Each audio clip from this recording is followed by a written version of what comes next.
પેલી કિંજલડીને પૂછી લેજે. અમને માંગણ કીધા તા ને ભીમજી અદાની સામે. કામીરા બહુ તમને તો યાદ જ હશે ને. લે તમે તો હતા, યાદ જ હોય ને. તો આજે તમારી છોડીના શબ્દો તમને વ્યાજ હાથે પાછા આપ્યા અને એ આ કટોરાની હાથે. લે લે બેટા. અરે આ માંગણનો ધંધો ચાની લારી કરતા હારો વકરો કરાવે. લે લે બેટા પકડ. લે લે. બા, તમારે પપ્પાની આટલી બધી ચિંતા કરવાની કોઈ જરૂર નથી. હું છું.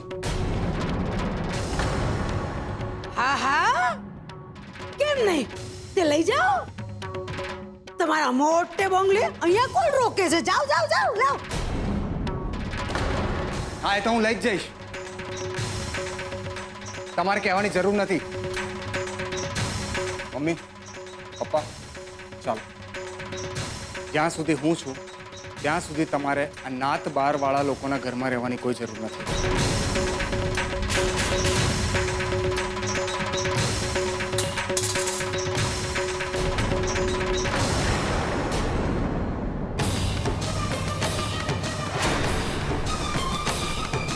ચાલો.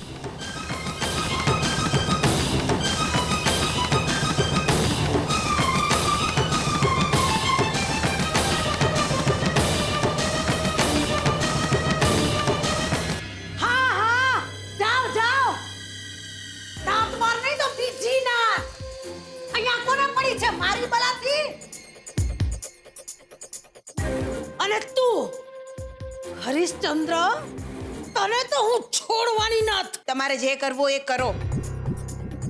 બાકી મોટા ભાઈને રહેવા ઘર મળી ગયું ને એટલે બસ.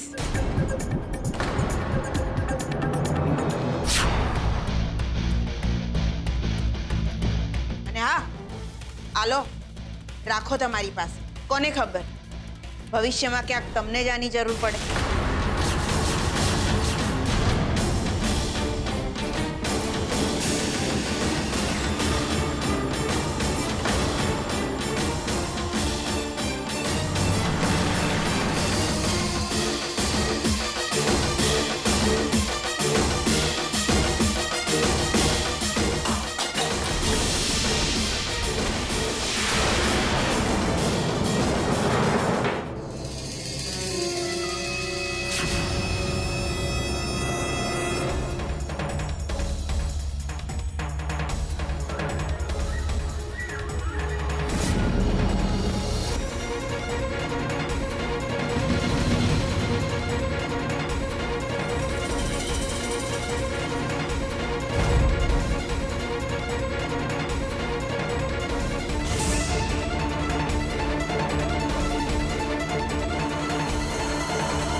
રાજકુમાર,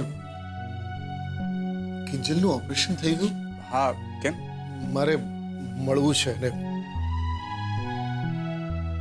મને લઈ જશો અત્યારે? પપ્પા, તમને ત્યાં લઈ જવામાં મને કોઈ વાંધો નથી, પણ કિંજલના ઓપરેશન પછી એ કદાચ ભાનમાં પણ નહીં આવ્યું. અને કદાચ ભાન આવી ગયું હશે તો પણ તમારો ઉતરેલો ચહેરો જોઈને એ સમજી જશે કે કંઈક ને કંઈક ખોટું થયું છે. અને બની શકે છે એની તબિયત વધારે બગડી જાય. એટલા માટે કહું છું કે અત્યારે આપણે ઘરે જઈએ અને કાલે સવારે પછી હું લઈ જઈશ હોસ્પિટલ તમને. નહીં, ક્યાંક એવું તો નથી ને કે બાએ જે કાંઈ કીધું એને ધ્યાનમાં રાખીને તમે મને તમારા ઘરે લઈ જતા હો? નાના પપ્પા, જો હું એક વાત કહી દઉં તમને,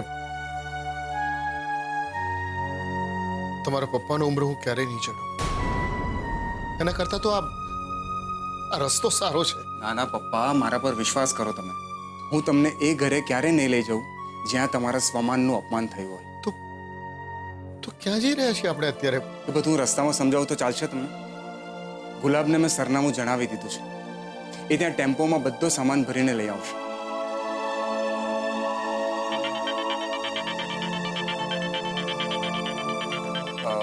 પપ્પા, મમ્મી ત્યાં ગાડીમાં જઈને બેસો ને, હું બસ આવું.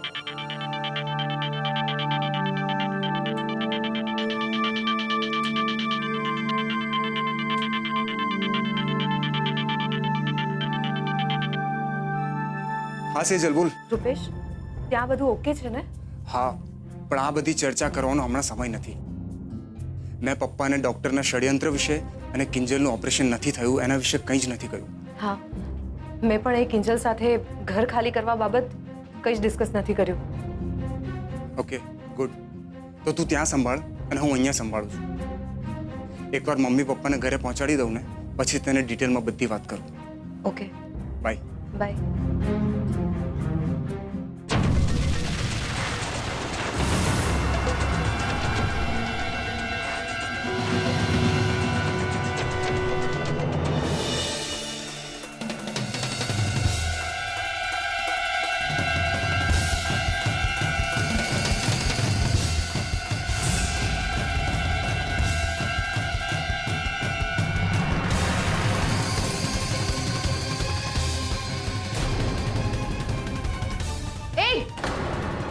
કોણ છે તું?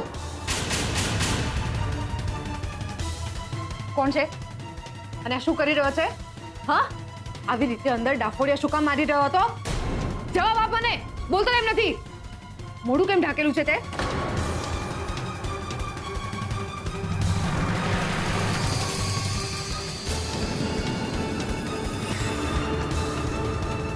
અરે મોઢું બતાડ મને તારું.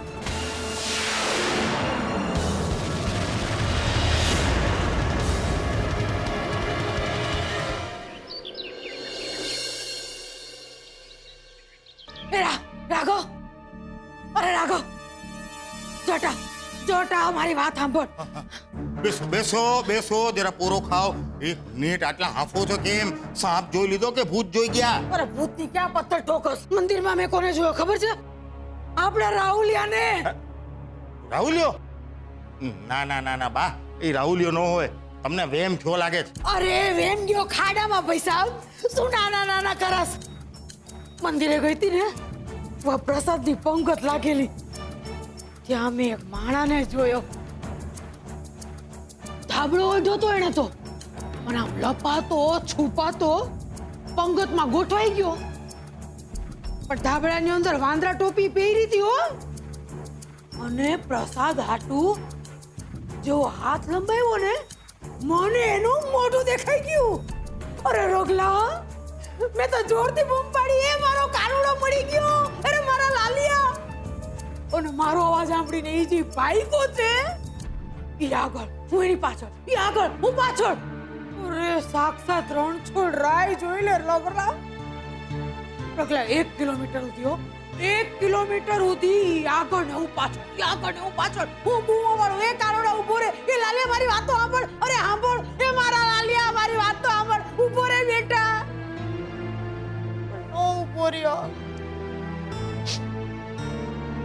ભાગી ભાગીને હું તો ભાંગી ગઈ રગલા. પણ કાનુડો હાથમાં નો આવ્યો, છટકી ગયો. અને પછી તમારી આંખ ખુલી, હે? અને પછી તમને ખબર પડી કે મંદિરમાં બેઠા બેઠા તમે સપનું જોતા હતા. રગલા, મને સપનામાં અને હાચામાં ભાન પડે છે, સમજો ને? અરે બા, સમજો. આ આખો દિવસ મારો કાનુડો, મારો લાલો, મારો લાલો, મારો કાનુડો કરી કરીને છે ને, હવે તમને રાહુલિયાના ભાસ થાય છે, વેમ થાય છે. એટલે તમે એના નામના લવારા કરો છો. હું લવારા કરું છું? કેવો બાપ છો તું રગલા, કેવો બાપ છો? અરે દીકરો આટલા દાડાથી ગાયબ થઈ ગયો છે, અને તારા પેટનું પાણી સુદ્ધા નથી હોલતું. જા, હાલ ને હાલ કાનુડાને હોદવા જા. એમ? હે? હા, તો ક્યાં જાવ એને શોધવા? તમે જ મને કોને? તમે કહેતા હો તો ડુમ્મસના દરિયામાં 2-3 ડૂબકા મારી આવું, હે? કે પછી ઓલી શું નામ, હા, એની બુલેટ ટ્રેન ઓલી ખુશ્બુના ઘરે જઈને પૂછું કે ભાઈ તે મારા રાહુલિયાને જોયો, હે? અને બા, આ બધામાં તમને મારું પેટ પાણા જેવું લાગતું હોય ને અને મારા પેટનું પાણી નથી હલતું એવું લાગતું હોય તો ખોટી વાત છે. પણ આ દિલ છે ને દિલ, એ તો દરેક બાપનું એના સંતાન માટે મીણ જેવું જ હોય છે બા. પણ છે આપણા સંતાનને, આપણા રાજકુંવરને કોઈ ચિંતા છે કે ઘરે એક બા છે, બાપ છે, અવળી તો અવળી એક માં છે? હે કોઈ જાતના સમાચાર ટપાલ પત્ર કઈ મોકલ્યા એને? તે શેનો મોકલાવે? લાવ 15 કરીને લોહી પી ગયો તો મારા લાલિયાનું. મારે કઈ નથી સાંભળવું. હાલ ને હાલ મારા કાનુડાને હોધ અને કામ પછી તું મારા ઘરમાંથી હાલતી પકડ. એક મિનિટ બા, તમારું ઘર છે એટલે શું? આ ઘર મારું છે. તારું છે એમ જ ને?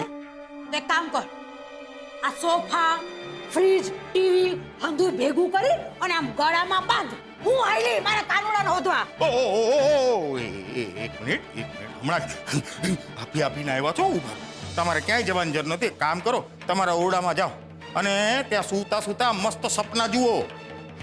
એટલે આપણો રાહુલિયો એટલે તમારો કાનુડો ઘરે આવી ગયો છે એવા સપના જુઓ.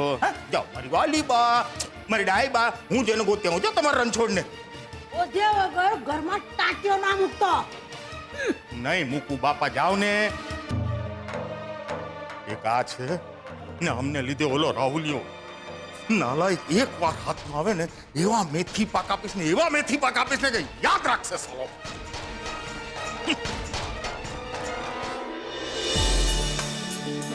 કિંજલ, સારું થયું તને હોસ્પિટલથી રજા મળી ગઈ, નહીતર અહીંયાની વાસ તો હા, ને આપણા ઘરની મહેક કંઈક અલગ જ છે નહીં? અહીંયા આ નરમ નરમ ગાદલું હોય ને આપણા ઘરે ખાલી સાદો પલંગ. પણ તોય એ સાદા પલંગ પર નિરાંતની ઊંઘ આવે. ને અહીંયા સપનામાં પણ ઇન્જેક્શન, દવાઓ, બીમારીઓ એ જ બધું આવે. હે ભગવાન, ગઈકાલથી હું જેટલો પ્રયત્ન કરી રહી છું કે કિંજલ ઘરને યાદ ના કરે, એ એટલું જ વધારે ઘર કરી રહી છે. ખબર નહીં, જ્યારે એને ખબર પડશે કે હવે આપણું ઘર નથી રહ્યું અને હવેથી નવા ઘરે નવી શરૂઆત કરવાની છે, એ કેવી રીતે રિએક્ટ કરશે? સેજલ, તું શું વિચારી રહી છે? કંઈ નહીં, હું બસ એમ વિચારતી હતી કે આ બધા બિલની ડિટેલ્સ હું જઈને ડૉક્ટર નીલુને આપી આવું. ડૉક્ટર નીલુને? પણ કેમ? અરે ડૉક્ટર નીલુ તો આપણા માટે ભગવાન સમાન સાબિત થયા છે. તને ખબર છે, ગઈકાલે તારું ઓપરેશન કરવાવાળા ડૉક્ટરનું વિડીયોવાળું જે કારસ્તાન બહાર આવ્યું ને, એના પરથી આપણને ખબર પડી કે તારા ઓપરેશનવાળી આખી ઘટના નાટક હતી. એ ફક્ત આપણી પાસે પૈસા પડાવવાના ખોટા ધંધા હતા અને એ લોકો તારા કેસને ખાલી ખોટો ગૂંચવી રહ્યા હતા. જ્યારે રૂપેશને આ વિશે ખબર પડી તો એણે જઈને તારું ઓપરેશન અટકાવ્યું અને ડૉક્ટર નીલુને જઈને આ વિશે વાત કરી. ડૉક્ટર નીલુએ રૂપેશને પોતાની બાંહેધરી આપી અને તારા ઓપરેશનના 2 લાખ રૂપિયા માફ કરાવી આપ્યા. અને એટલું જ નહીં, તો અહીંયા જેટલા દિવસ રહી એ દિવસના દવાના ખર્ચા, તારા ડ્રેસિંગના ખર્ચા એ બધા જ પણ એમણે માફ કરાવી આપ્યા. તો બસ એમને આ બિલની ડિટેલ્સ આપી આવ. અને બીજલ, ધ્યાનથી બધું પેકિંગ કરી લેજે, સમજી ગઈ? હાથ વધારે ચલાવજે અને જીભ ઓછી.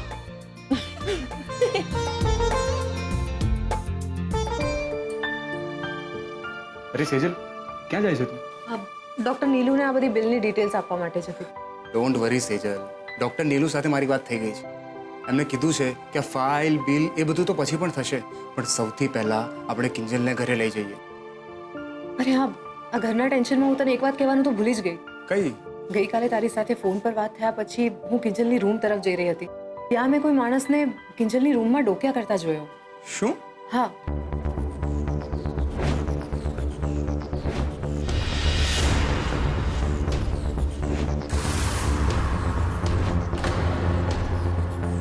મોઢું બતાવ મને તારું, મોઢું બતાવ.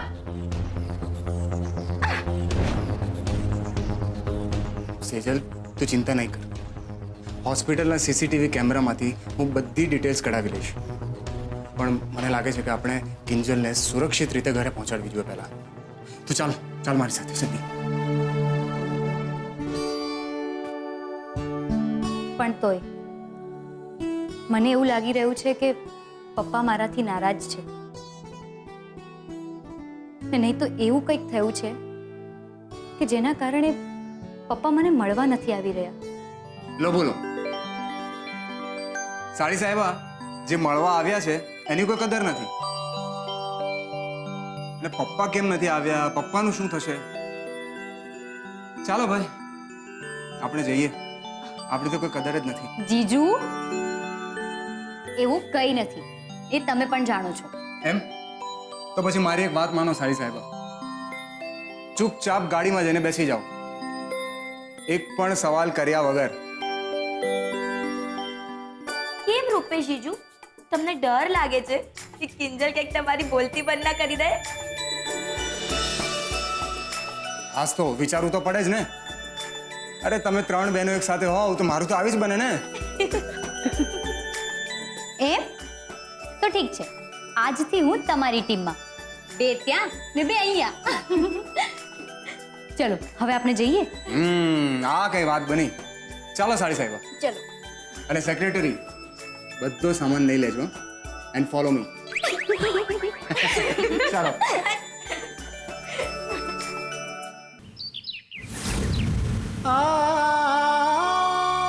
કહેવાય છે કે ઘણીવાર માણસ પડખું ફરે ને એની સાથે સાથે એનો સમય પણ પડખું ફેરવી દેતો હોય છે. આજે મારી હાલત પણ કંઈક એવી જ છે. એક પળ મારા પોતાના ઘરમાં હતો, બીજી પળે ઘરની બહાર, અને ત્રીજી પળે આ અજાણી દિવાલોને ઘર માનીને જીવવાની આદત પાડવાની. પ્રશ્ન એ છે કે ઘર બદલે માણસના સ્મરણ થોડા બદલાઈ જતા હોય છે.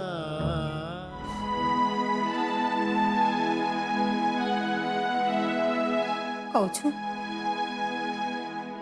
બહુ બધું વિચારે રાખવાથી ઘર ગોઠવાય તો નથી જવાનું ને. તમે કહેતા હો તો ઘર વખરીનો સામાન બધું ગોઠવવા માંડું. હવે તો એ જ કરવાનું છે. સામાન ફેલાવો અને સંસ્મરણો સંકેલો. જુઓ, મને ખબર છે કે ઘર છોડ્યાનું તમને બહુ દુઃખ થયું છે, અને એમાંય જે રીતે શાંતિલાલે તમારી સાથે છેતરામણી કરીને સહી કરાવી લીધી, એ પછી કોઈને પણ દુઃખ તો રહેવાનું છે. હવે જે થઈ ગયું એ થઈ ગયું, એમાં ફેરબદલ તો થવાની નથી ને. પછી જે છે એને વધાવી લો ને. મીરા, મને એની ચિંતા નથી. મને ચિંતા છે આપણી કિંજલની. એક તો એને અકસ્માત નડ્યો, ને પાછો ઓપરેશનનો ઘા તાજો છે. કાલે ઉઠીને એને ખબર પડી કે જે કંઈ થયું છે મારી સહી કરવાને કારણે થયું છે. તો શું જવાબ આપીશું એને?